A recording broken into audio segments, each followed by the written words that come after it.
oleh Ustaz Abu Ammar dari KKM dan jadi saudara beliau. Mungkin siapa kali hospital yang pernah juga berasal di hospital mungkin kenal dengan beliau ini. Kan Abu Ammar kan. Ini kita mungkin tahu lah dia selalu kan, insyaallah. Jadi beliau ini sebelum buat praktikal dia akan bagi penerangan sedikit lah tentang praktikal, insyaallah. Jadi untuk tidak memasak, saya persilakan Ustaz Abu Ammar mengambil tugas baiknya, insyaallah.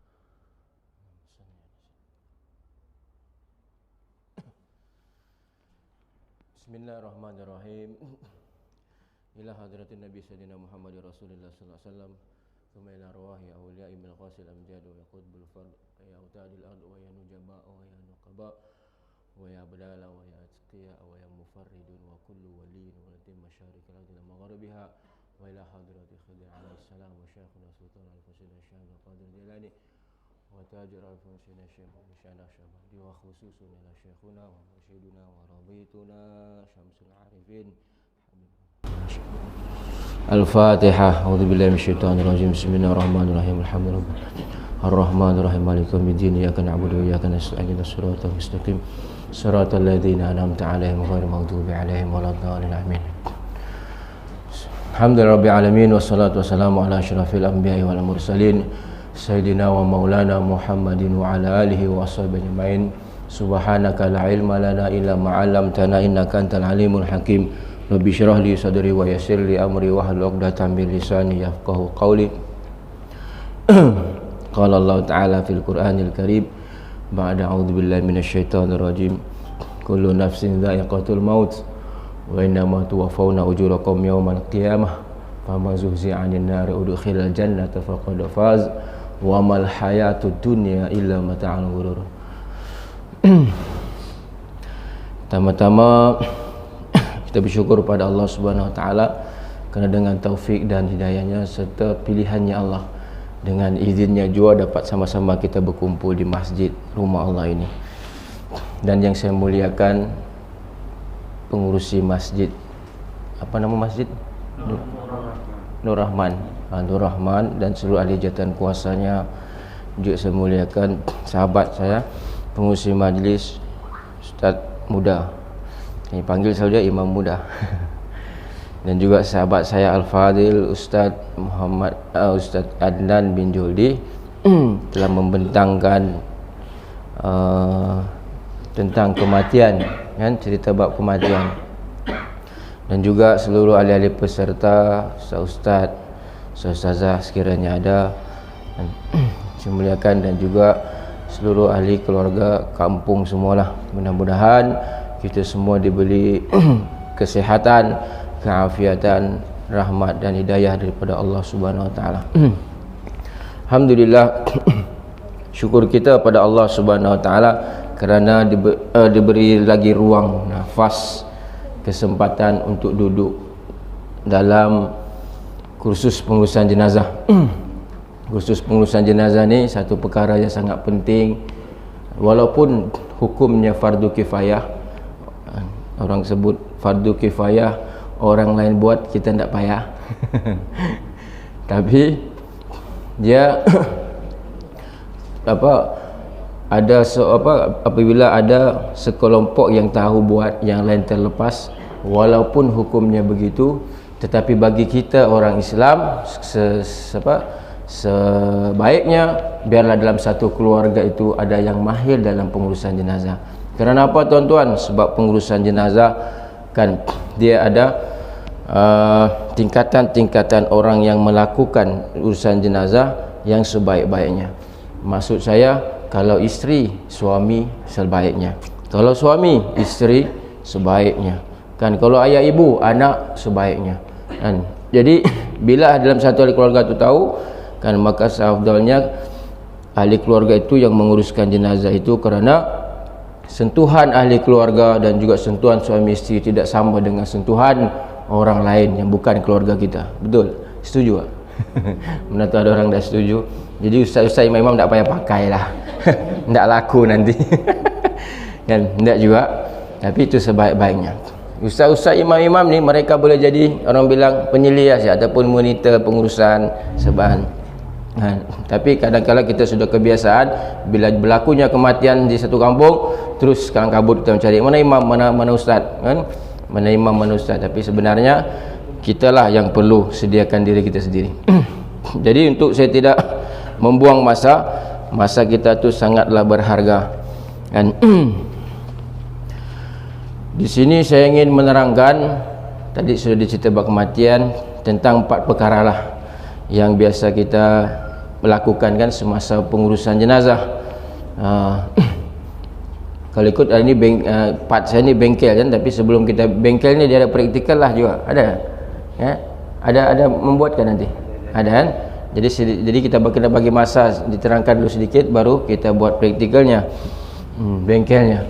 Jadi 4 perkara ni sangat penting bagi pengurusan jenazah.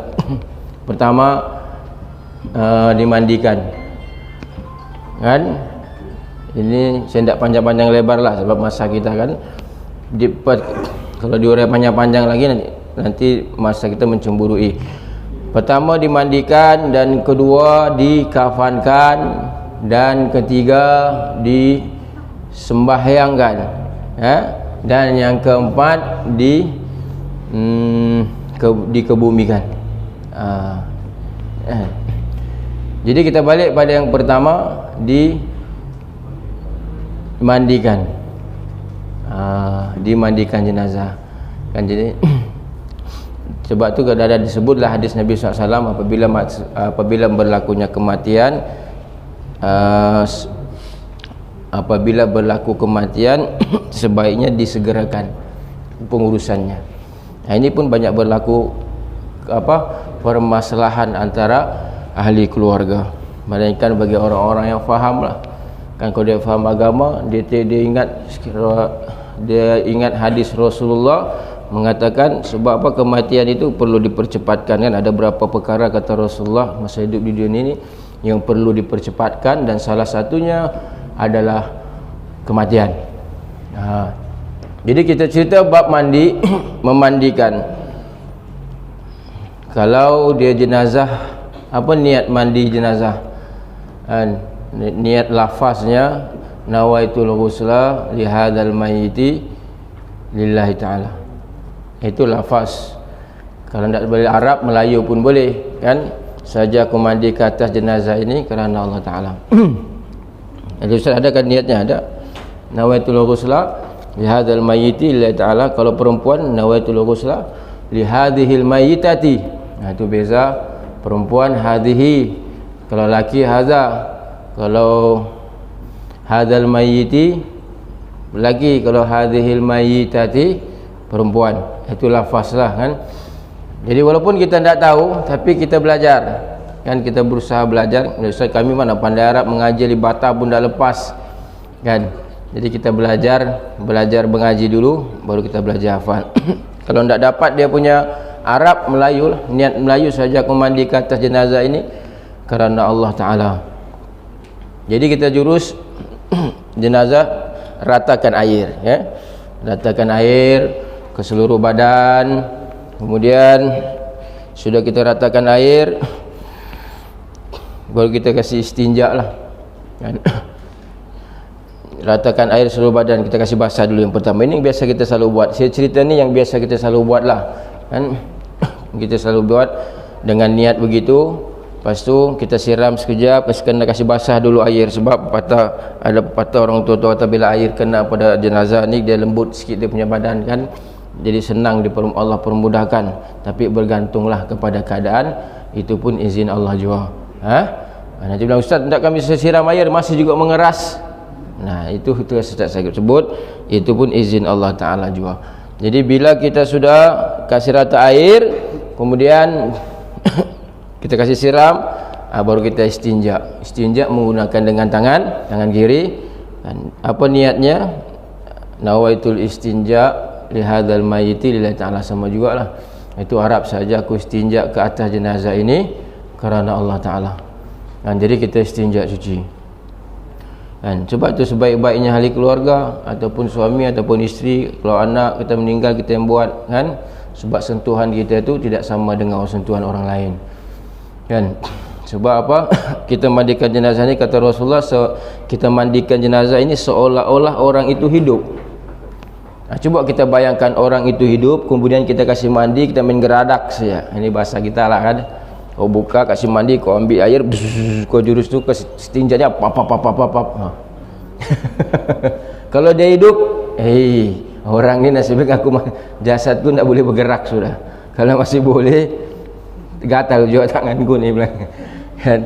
Jadi ibarat kita mandikan jenazah tu seperti orang hidup. Kita sentuh dia dengan lemah lembut, dengan kasih sayang. Macam kita hidup, kalau kita dikasih mandi ganas-ganas, mana kita mau kan? Anak kita pun kalau kita kasih mandi ganas-ganas, apa anak kita, apalah mamak ni, apa bapak ni kasih mandi macam mandi kucing ya. Anak kita sendiri orang hidup pun tak mau, apatah lagi orang mati kan. Untuk kali terakhir kita mandikan dia. Jadi kita istinja dia dengan baik-baik, lembut-lembut kan. Lepas itu dia isyarat lah, kata ulama, dia masukkan dalam 2 inci lah kita punya jari ni dalam lubang dubur tu masa kita istinja kan. Kalau sudah tidak ada, selesailah, baru kita ambil pengesahan kepada beberapa orang yang memandikan sama-sama. Dia kalau sekurang-kurangnya 3 orang lah kasi mandi. Okey, kita pastikan kita istinja, pasti kita pastikan, tanya okey sudah bersih, baru kita berhenti. Kalau masih ada kuning, kita teruskan lagi lah. Ataupun kalau ada yang kawan kita yang lain tu tak sakan, belum boleh lagi, padahal kita sudah kasih bersih ni, kasih mandi lagi. Sebab yang lain tak boleh terima kita punya pengesahan untuk membersihkan dia punya najis kan. Sebab kesahihan najis ini juga perlu ada bukti. Macam juga orang bilang berlaku satu perkara kan, mencuri ke apakah, mesti ada saksi orang yang melihat kan. Dia buat jahat kan, mesti ada saksi. Jadi gitu juga urusan jenazah. Untuk mensahihkan dia, ada saksi 3 orang ataupun berapa orang yang mengikuti untuk kebersihan najis itu. Sebab ini perkara yang sangat penting. Jadi bila sudah diistinjakan dan sudah dibenarkan kepada orang sahih, jangan pula kita paksa korek sampai dalam kan. Ataupun tapi dia bergantung, ada juga satu itu jenazah dia bermacam-macam jenis. Ada juga yang macam saya selalu jumpa macam-macam jenazah. Mungkin ramai juga yang kenal saya kan. Saya urus jenazah di hospital, di luar hospital, di dalam laut saya belum pernah lagi kan. Tapi kalau jenazah dari laut naik bila darat sudah pernah lah kan. Jenazah rentung, jenazah terbakar, semualah kan. Jenazah di dalam hutan sudah berapa bulan. Itu lain-lain pengurusan. Yang kita cerita ni hanya pengurusan yang normal saja kan, pengurusan jenazah yang normal. Jadi kadang jenazah tu ada yang dari ward selalu makan ubat. Sebab kali keluarga kita kan kadang selalu ward makan ubat. Bila sudah kita kasih bersih, kadang dia punya najis tu sudah tidak ada, tapi kesan ubat tu yang dia makan kan. Kesan ubat warna kuning, kadang warna kuning juga ataupun warna yang lain, tapi kesan ubat tu. Jadi mau pastikan tu, kalau dia bukan najis atau dia sudah bukan najis, kita janganlah kasih bersih lagi. Kita sudah pasti yakin bahawa itu benda tu adalah ubat kan, kesan daripada minum. Sebab bila yang orang selalu sakit di ward ataupun sakit ni, dia makan ubat, doktor sudah kasih puasa dia selalu kan. Itu banyak sudah saya jumpa lah, saya uruskan di sana begitu keadaannya. Jadi bila bukan pada najis dan kita yakin itu ubat yang menguruskan juga, berhentilah kan. Kita selesaikan niat kasih istinja saja. Kemudian kita terus bila sudah kasih mandi, ratakan air semua, sudah selesai kita istinja dengan niat tadi, kita ambil air lagi rata. Lepas itu habis kita kasih rata seluruh badan, wuduk, ambil wuduk kan, kasih wudukkan jenazah.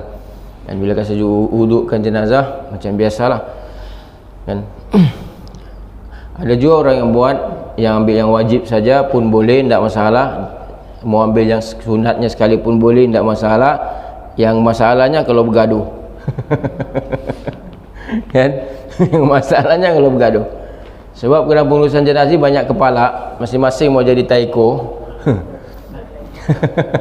Masing-masing mau tunjuk pandai, janganlah. Kan kita uruskan jenazah ni bukan mau menunjukkan kepandaian kita. Kita mau kerjakan dia dengan baik-baik, dan khidmat kita terakhir kita buat dia sebaik-baik mungkin. Kan? Jadi lepas habis diwudukkan, kan, sama ada mau buat yang wajib saja ataupun mau buat yang sunatnya sekali, terserah kepada yang mengendalikan jenazah. Kan? Nah, kemudian yang terakhir ada orang sebut, Ustaz, air 9, air 10, air 13 kan mau dibuatkan lagi, wajib ke enggak? Kan sebenarnya itu bukan termasuk dalam rukun menguruskan jenazah. Jadi bila tidak masuk dalam rukun, tidak wajib lah. Maksudnya kalau tidak dibuat pun tidak juga berdosa, tapi kalau dibuat pun tidaklah juga bermasalah, ya. Cuma itu tujuannya apa? Tujuannya orang tua-tua kita dulu selalu buat begitu, kan. Jadi setiap kadang-kadang orang tua kita tu ambil daripada ulama-ulama yang dulu, kan. Tapi walaupun dia tidak masuk dalam rukun jenazah, tapi apa dia punya khasiat ataupun kebaikannya, digunakan itu air cendana bercampur kapur barus adalah untuk menghilangkan bau-bau hanyir, kan, ataupun bau-bau yang melekat di pada badan jenazah itulah, kan, digunakan air itu, kan. Tapi istirah siraman itu terserahlah berapa kali mau siram. Ada bilang Ustaz ada mau siram 9 kali, 3 kali, 7 kali, kan. Nah, itu tidak menjadi masalah, kan. Yang menjadi masalah secap tadi kalau bergaduh, kan. Sebab kadang-kadang tidak payahlah buat, ada bilang buat, ada yang buat. Itu jadi masalah. Kita mau menyelesaikan jenazah, kita pula yang menjadi masalah, kan. Jadi kita buat yang rukun, yang wajib dalam syariat pengurusan jenazah pun sudah memadai.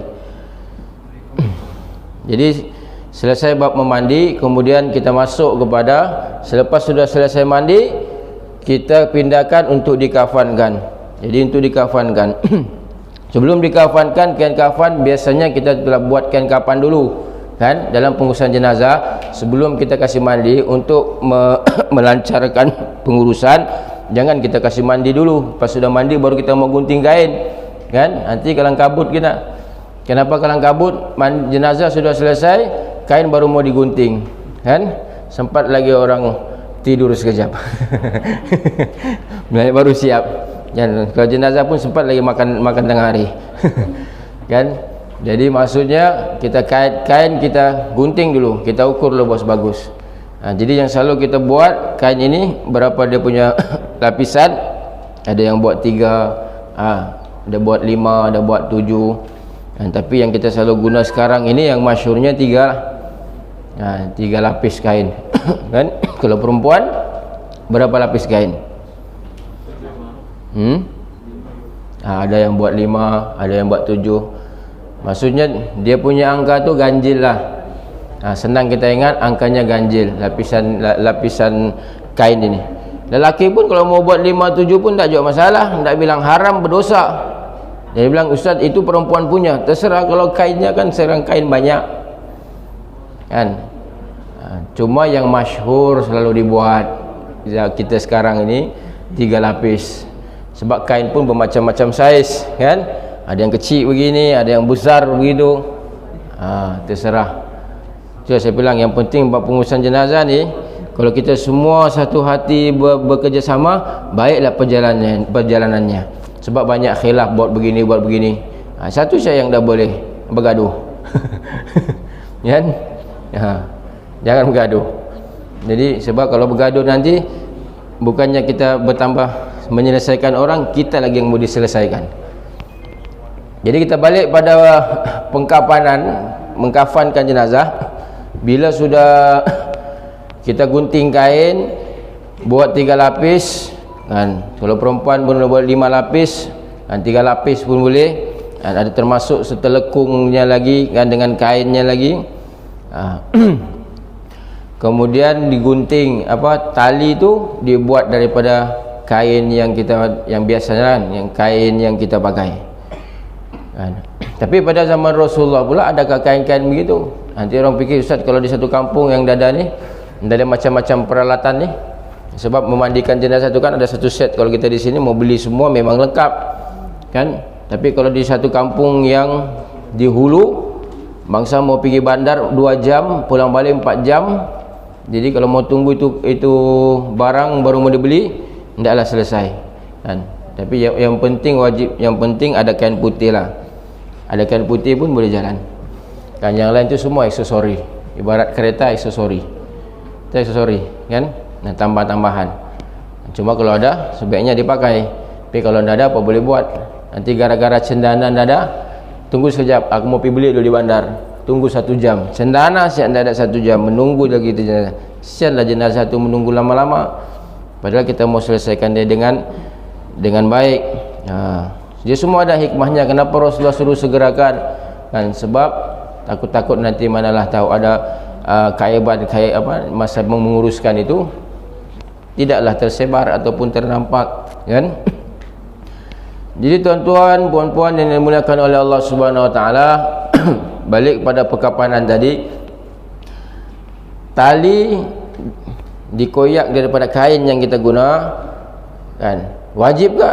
Tidaklah wajib, cuma sebab tali itu memang boleh, tali putih kain itu. Sebenarnya nanti ada orang petikan lagi, Ustaz kalau pakai tali rapia boleh kah? Kan? Kalau saya tanya, bolehkah pakai tali rapia ikat jenazah? Bolehkah? Boleh kan, tak boleh? Boleh, tak masalah pun. Tapi orang bilang jengkel lah perbuatanmu tu kan, orang jarang buat tapi kau buat. Ibarat contoh kita sembahyang, kalau bapak sembahyang, sahnya aurat lelaki pusat hingga lutut. Okey, kita pergi datang sembahyang, pergi surau, pakai sarung, dah payah pakai baju, tutup lutut siap, pusat sama lutut siap. Sahkah sembahyang? Sahkah sembahyang? Sah kan? Tapi adabnya dah ada. Jadi kita Islam ni penuh dengan adab. Nabi pun diutuskan bu'istu liyutammima makarimal akhlak. Allah utuskan Nabi untuk betul akhlak kita. Jadi begitulah juga pengurusan jenazah, ada adab-adab dan akhlaknya. Jadi kebiasaannya kita buat tali balik pada pengkapanan tadi supaya senang faham kan Haji. Pakailah tali yang kain putih tu. Kita sekarang dah ada alasan sudah tidak cukup kain. Kalau zaman dulu kain pun tak cukup, tak apa. Sekarang ini bukan kain tak cukup, kita bungkus satu masjid pun boleh kan. Satu kain tu, satu papan tu, biasanya kalau kami buat, saya buat, dia boleh buat sampai 3 jenazah tau. Satu gulung tu 3 orang jenazah boleh buat, kalau nak membazir-bazir lah. Tapi kalau banyak-banyak lagi diguna, banyak macam-macam lagi, berdua saja. Tapi kalau dia boleh, kalau setakat hanya yang keperluan untuk jenazah tu, satu gulung papan tu boleh guna 3 orang jenazah. Boleh? Faham? Ya. Kalau ada persoalan nantilah ditanyakan. Nanti lama lagi tu kalau ada persoalan. Sekarang berapa masa sudah? Baru masuk bab kain kan? Belum sembahyang lagi. Okey, masih dalam perkapanan. Kemudian bagi jenazah lelaki, itulah tiga lapis. Kemudian dibuat lagi dia punya baju dan sarung. Ada yang buat serbannya. Lepas tu cawat. Benda-benda tu semua perlu ke, wajib ke? Tak kan, itu ibarat kita aksesori lah kan. Kita kasih bagus-bagus dia berpakaian. Ada juga orang yang buat kain, dia terus buat jubah. Dia nak buat lagi, dia nak buat lagi tu dia punya kain, tapi dia terus buat jubah sampai panjang. Boleh juga, tak masalah kan. Yang penting dia ditutup. Ada yang mau buat cawat, ada yang tak mau buat cawat kan. Jadi yang kebiasaan kita buat tu yang sekarang ni, ada cawatnya kan, ada kainnya, ada bajunya, ada serbannya kalau yang lelaki kan. Kemudian kita tutuplah, ikat dengan dia punya tali. Ada berapa? Yang sekarang ni buat 5 lah. Ada orang bilang 3, ada buat 5, ada buat 7 kan. Tapi kalau 7 terlalu banyak pula kan. Bukannya kita ni orang, kita hidup ini macam zaman-zaman Nabi-Nabi Musa yang tinggi-tinggi macam pokok kelapa. Pokok kelapa bolehlah talinya sampai tu, sampai kiraan ganjil. Cuba kita buat sekarang ni 5 kan. Sebab ada setengah dalam buku tu saya baca dalam kitab tu ada dia sebut ada 3, ada 5. Jadi tidak menjadi masalah kan. Yang masalah kalau tidak diikat kan, kalau tidak diikat masalah lah, kita buka kan, jangan bergaduh buat berikat. Okey, seterusnya lepas sudah diikat kita sembahyangkan okey, sembahyang. Niat sembahyang jenazah lelaki, usolli ala hadha, ini lafaz. Niat lain, niat Melayu, dan niat itu tergantung di hati kan. Macam juga kita sembahyang wajib, sembahyang pun asal nama sembahyang, niat itu di hati. Allahu Akbar terkandung dalam niat itu, disebut dalam kitab Syekh Daud Al-Fatani, ada qasad, ada ta'arud, ada ta'yin. Ini masuk bab lain lagi ni. Tapi dia termasuk dalam bab sembahyang kan, sebab jenazah perlu disembahyangkan. Itu yang terkandung dalam niat. Jadi lafaz niat bagi jenazah laki, usolli ala hadzal mayyiti arba'a takbiratan fardul kifayah lillahi ta'ala. Maksudnya sahaja aku sembahyang ke atas jenazah laki ini 4 takbir. Kalau mengikut imam, makmuman, tambahan makmuman. Dan kalau imam, dia imaman lah disebut lillahi ta'ala. Dan usolli ala hadzal mayyiti arba takbiratan fardhu kifayah makmuman ataupun imaman lillahi ta'ala. Saja aku sembahyang ke atas jenazah ini 4 takbir mengikut imam kerana Allah Ta'ala. Lepas tu rakaat pertama Allahu Akbar, baca apa? Baca apa? Laki takbir pertama sembahyang jenazah Allahu Akbar, baca apa? Baca apa? Selawat. Yang pertama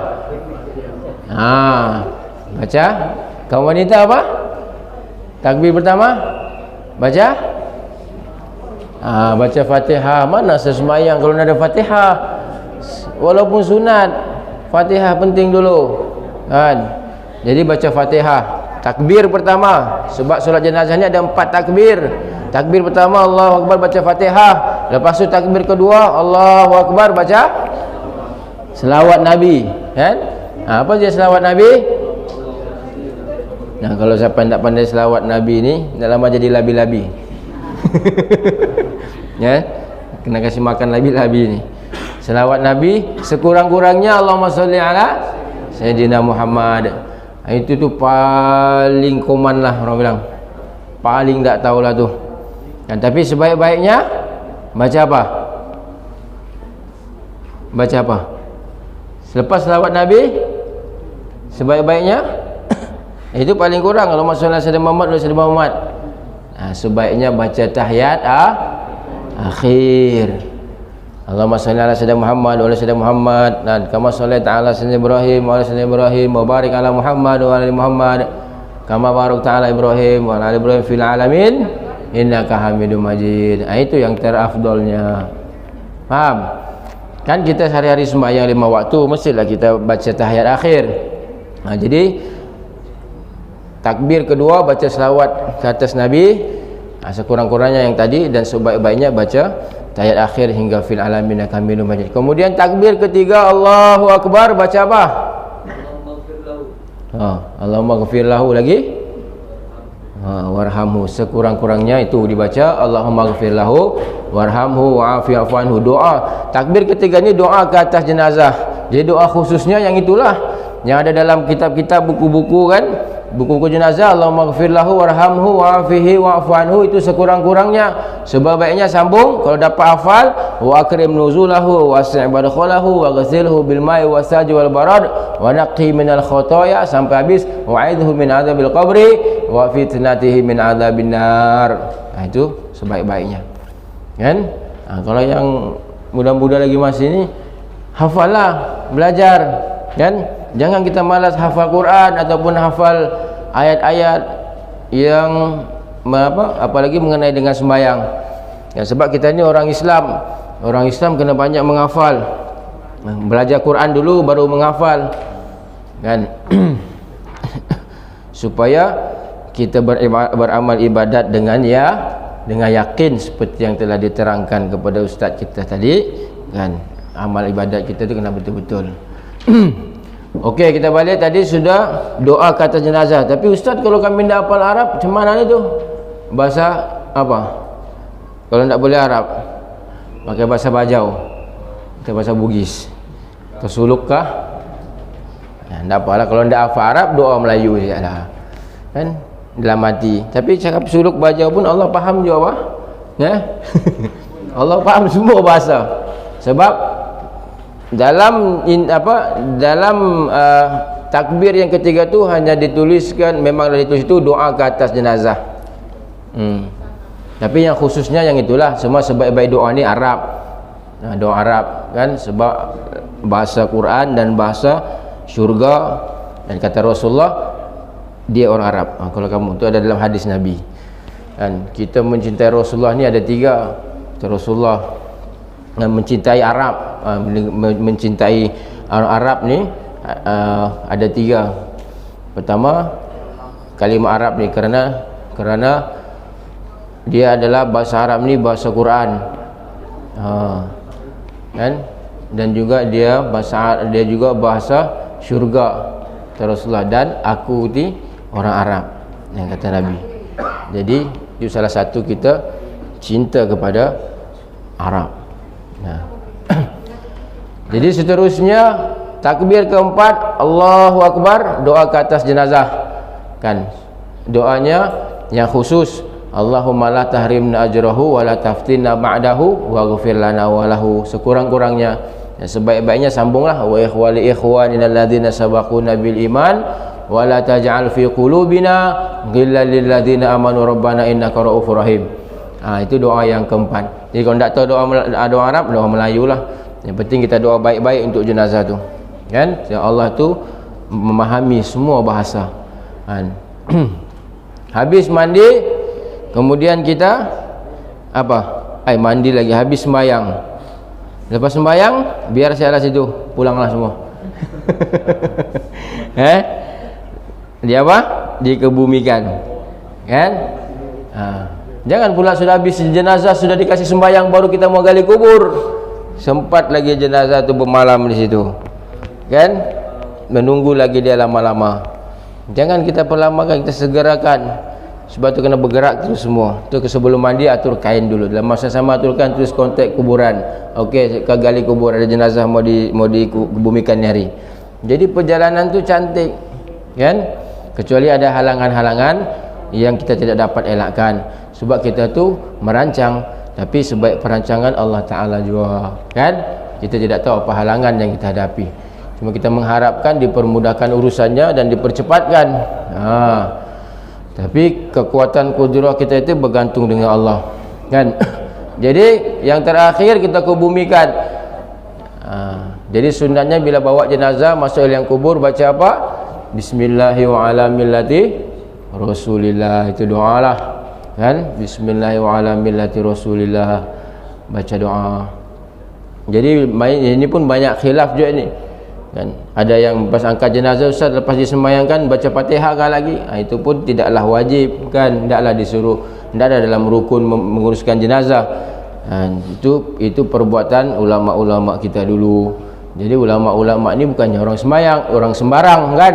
Kita ni siapa? Daripada ulama kita ni ular dalam semak adalah, kan? Jadi ulama ni orang alim, orang yang tahu. Jadi mereka buat bukannya sembarang. Macam juga bila kita turunkan jenazah, lepas tu disingkap sedikit dia punya kain, kemudian diciumkan ke tanah.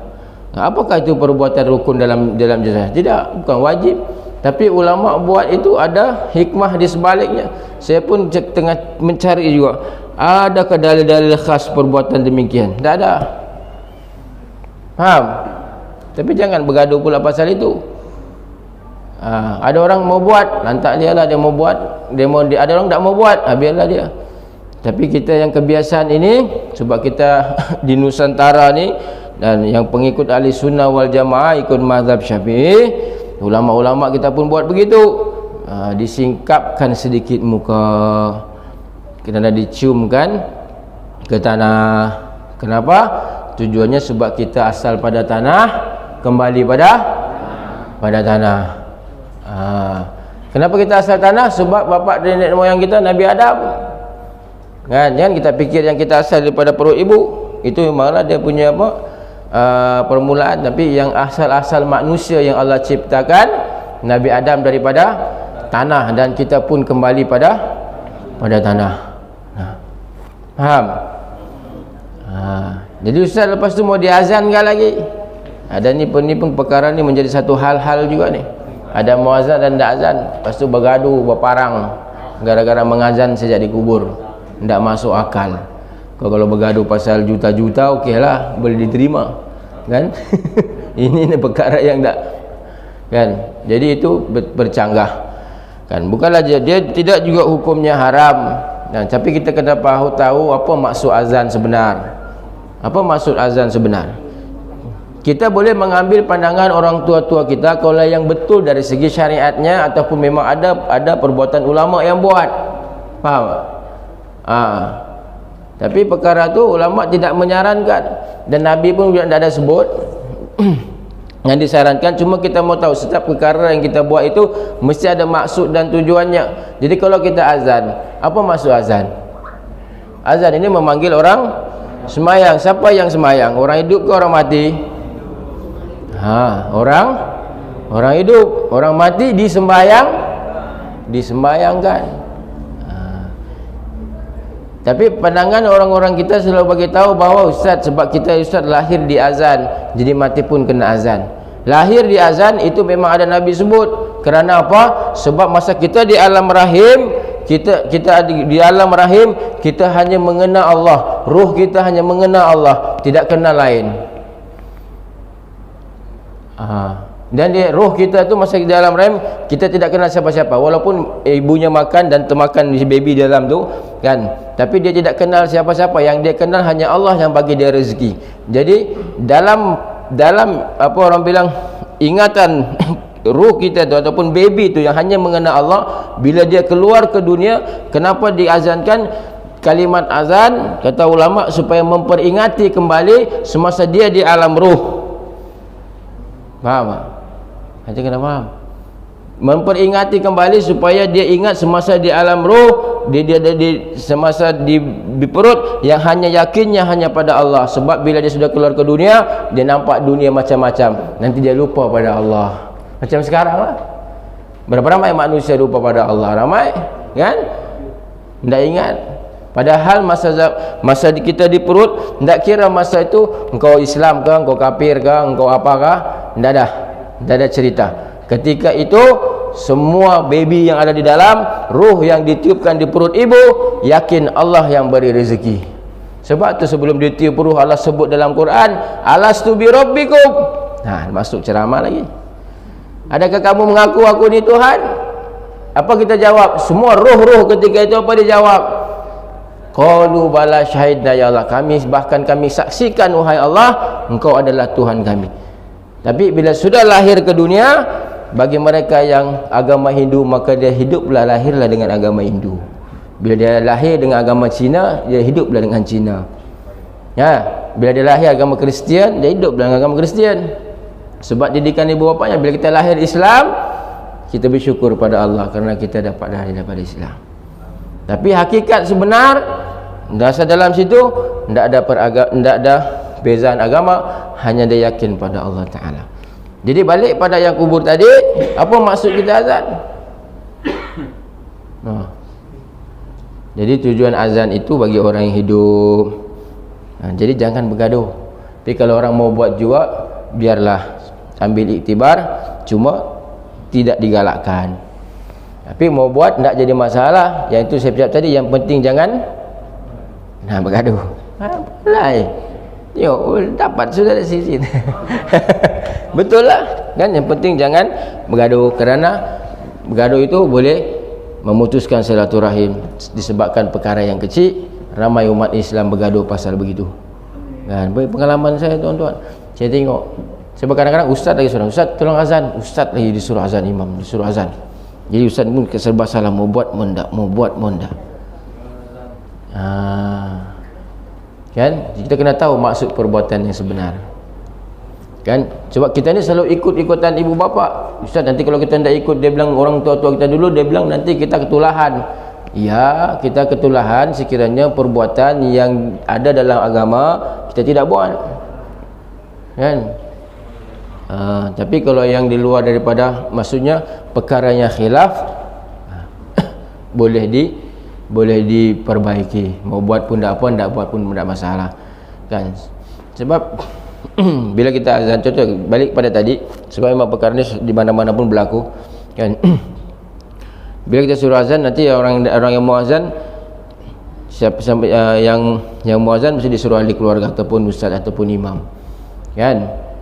Dia alasannya dia ambil dalil ataupun dia ambil penguat lah, sebab kita lahir diazankan. Dia ambil dalil penguat begitu, kan? Jadi bila balik pun diazankan. Tapi sebenarnya itu dalil tidak ada dalam pendapat ulama-ulama lain. Faham? Kalau mesti ada kemusykilan ni. Ada yang tak masuk akal, ada yang masuk akal. Jadi selepas sudah dikubur, apa lagi kita buat? Sudah ditanam apa semua, baca talqin. Nah, samalah juga keadaannya azan itu dengan perbahasan baca talqin dan juga tahlil. Talqin tahlil. Ada yang mau buat, ada yang tak buat, kan? Cuma kita ni syukur di Nusantara ni, sebab kita dibiasakan oleh orang tua-tua kita juga dulu, bila sudah dikubur kita baca talqin. Tujuan talqin ni untuk orang hidup ke untuk orang yang mati? Untuk orang yang hidup. Tapi dalam yang masa yang sama, orang mati tu dengar ke juga tak dengar? Kan? Soalan bocor orang bilang, ma rabbuka, kan? Apabila datang dua orang malaikat kepadamu yang sama dengan kawan-kawanmu, itu talqin. Kan, dari kalangan umat Nabi Muhammad SAW, janganlah kau takut dan gemetar, kerana mereka itu adalah makhluk Allah juga.